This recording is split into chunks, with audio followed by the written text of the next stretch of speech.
청문회를 실시하기에 앞서서 위원님들을 간략히 소개하는 시간을 갖도록 하겠습니다. 위원님들께서는 앉으신 자리에서 간단하게 목례만 해주시기를 부탁드립니다. 저를 중심으로 오른쪽과 왼쪽에 계시는 위원님들을 교대로 소개해드리겠습니다. 먼저 더불어민주당 간사를 맡고 계시는 강병원 위원님이십니다. 다음은 국민의힘 간사를 맡고 계시는 성일종 위원이십니다. 다음은 더불어민주당 김의겸 위원이십니다. 다음은 국민의힘 김미애 위원이십니다. 더불어민주당 김회재 위원이십니다. 국민의힘 전주혜 위원이십니다. 더불어민주당 남인순 위원이십니다. 국민의힘 최형두 위원이십니다. 더불어민주당 신동건 위원이십니다. 정의당 배진교 위원이십니다. 더불어민주당 이혜식 위원이십니다.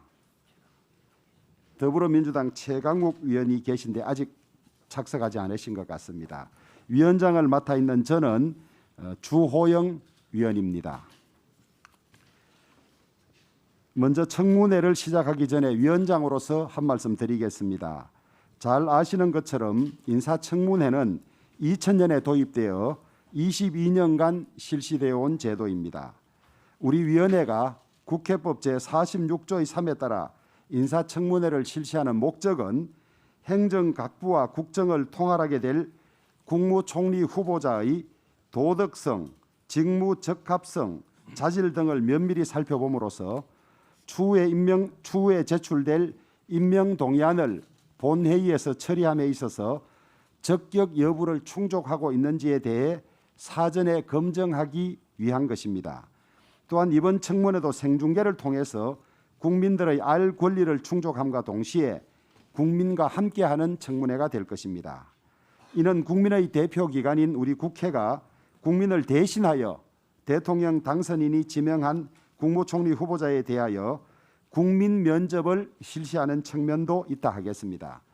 이번 청문회 국무총리 후보자로 요청된 한덕수 후보자는 37년간 재정경제부 장관, 국무총리, 주미대사, 경제, 통상, 외교 분야에서의 공직 생활을 하셨고 다양한 민간 경험을 통해서 풍부한 경륜을 쌓아오신 걸로 알고 있습니다. 새 정부 출범에 따른 첫 총리 후보자로서 코로나 위기 극복과 우크라이나 사태 등 대내외적으로 엄중한 상황에서 국회와 정부의 국정을 효율적으로 조율하고 사회 통합과 경제 제도약을 위한 총리로서의 막중한 중책을 앞에 두고 있다고 할 것입니다. 따라서 오늘 청문회에서 후보자께서는 그동안 자료 제출 논란으로 청문회가 늦어진 점을 각별히 유념하시고 위원님들의 질의를 국민들께서 궁금해하시는 사항에 대한 물음으로 생각하셔서 진솔하고 명확한 답변으로 청문회에 임해 주시기를 당부드립니다. 위원님들께서도 이번 청문회에 대한 국민들의 높은 관심을 생각하시어 청문회의 도입 목적과 본연의 기능에 충실한 청문회가 될 수 있도록 후보자 개인의 인격을 존중하고 생산적인 정책 검증에도 힘써 주실 것을 각별히 부탁드립니다. 저 또한 청문회 운영을 맡은 위원장으로서 청문회가 원만하고 품격 있게 진행될 수 있도록 최선의 노력을 다하겠습니다. 그러면 의사일정을 상정하도록 하겠습니다. 의사일정 제1항 국무총리 후보자 한덕수에 관한 인사청문회를 상정합니다. 자료 제출 현황과 미제출 사유 등에 대하여는 배부해드린 유인물을 참고해 주시기 바랍니다. 그럼 오늘 인사청문회의 진행 방식에 대하여 간략히 말씀드리겠습니다. 먼저 오전에 국무총리 후보자의 선서와 모두 발언을 들은 다음 위원님들의 질의와 후보자의 답변을 듣도록 하겠습니다. 그리고 정회를 한 다음에 오후 2시에 속개하여 계속해서 보충 질의와 후보자의 답변을 듣는 방식으로 진행하겠습니다. 그럼 오늘 인사청문 대상자로 출석하신 한덕수 국무총리 후보자의 선서가 있겠습니다. 선서는 자리에서 일어나셔서 오른손을 들고 선서해 주시고 선서가 끝나면 선서문에 서명하여 위원장에게 직접 제출해 주시면 되겠습니다. 그러면 한덕수 후보자께서는 자리에서 일어나 선서해 주시기 바랍니다.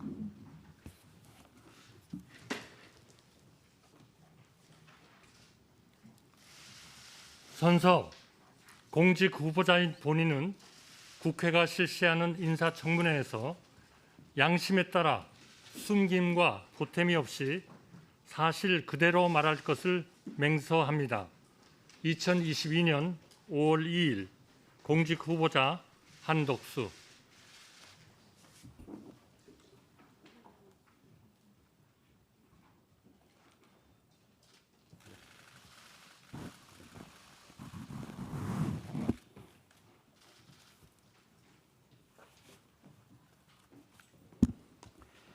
다음은 후보자의 모두 발언을 듣도록 하겠습니다.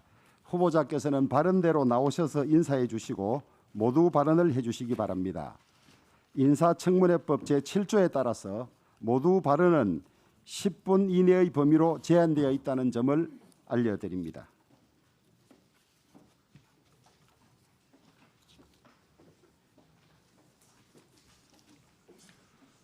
존경하는 인사청문특별위원회 주호영 위원장님, 그리고 위원님 여러분, 바쁘신 의정활동 중에도 인사청문회를 위해서 수고를 아끼지 않으신 위원장님과 위원님 여러분께 깊은 감사의 말씀을 드립니다. 오랜 시간 참고 인내하시며 방역에 참여해 주신 국민 여러분께, 그리고 지금 이 시간에도 코로나 방역 현장에서 최선을 다하고 계신 모든 보건의료인과 공직자들께 깊은 감사를 드립니다. 특히 소상공인과 자영업자 여러분의 희생과 헌신에 위로와 감사의 말씀을 드립니다. 우리 국민 모두가 힘들게 버티고 계시지만 그중에서도 특히 청년들에게 국무총리 후보자 이전에 앞선 세대의 한 사람으로서 고맙고 미안하다는 말씀 꼭 드리고 싶습니다.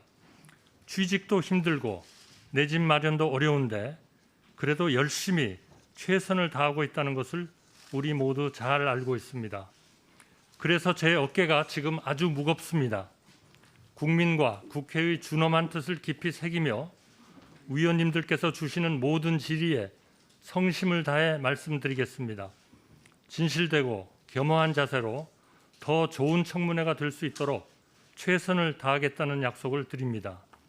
존경하는 위원장님과 위원님 여러분, 지금 인류는 코로나 팬데믹이 가져온 위기로 매우 심각한 상황을 맞고 있습니다. 미국과 중국, 미국과 러시아 패권 경쟁이 격화되면서 국제 정세는 예측 불가능하고 자국 중심주의는 더욱 팽배해지고 있습니다. 우크라이나 전쟁이 장기화되면서 공급망 불안은 커지고 있습니다. 에너지, 원자재, 식량 등을 중심으로 물가 상승 압력도 지속되고 있습니다.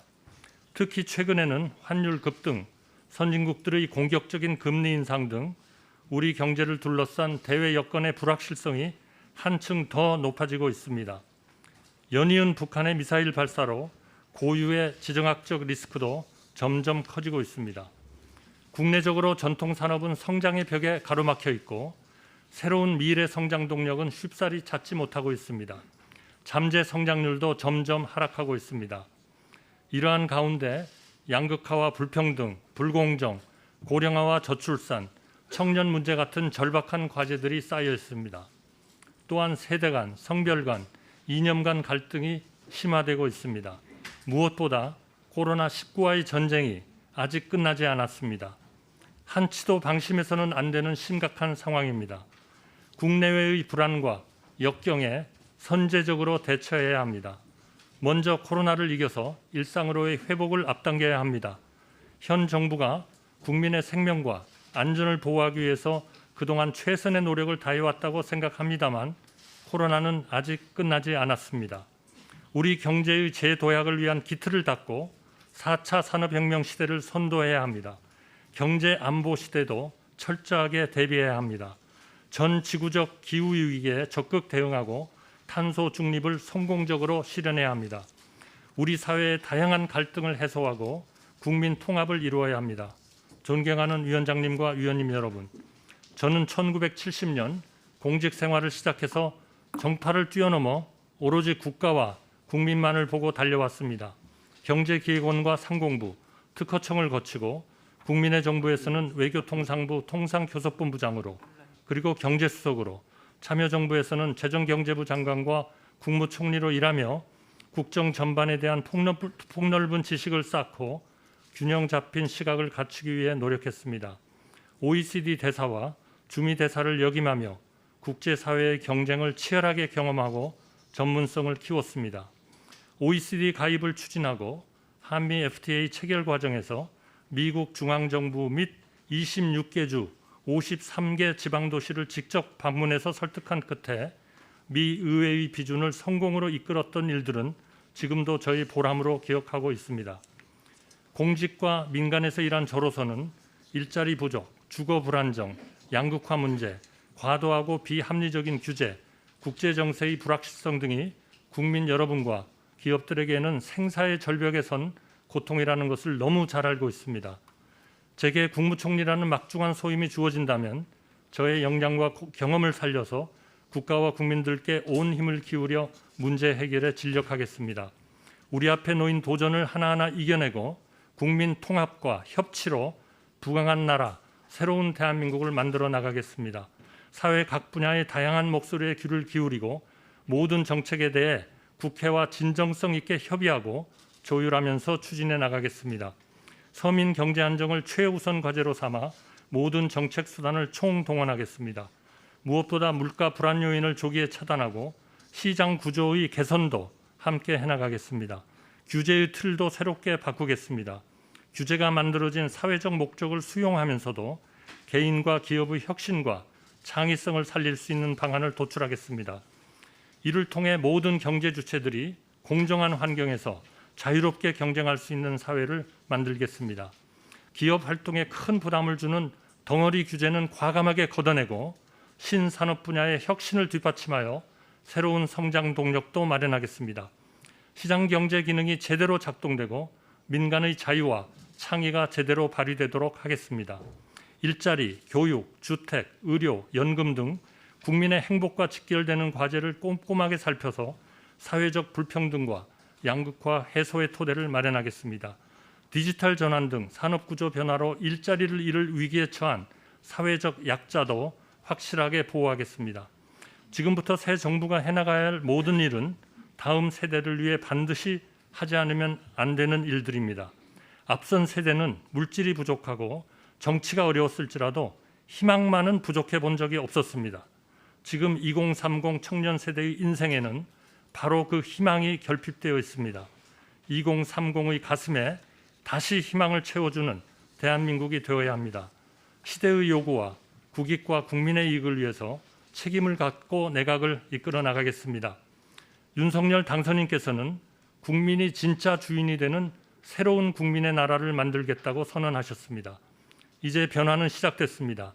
우리 국민께서 더 큰 변화를 온몸으로 느낄 수 있도록 저의 온 힘을 기울이겠습니다. 존경하는 위원장님과 위원님 여러분, 존경하는 국민 여러분, 국무총리직 제안을 받고 저는 적지 않은 고뇌가 있었습니다.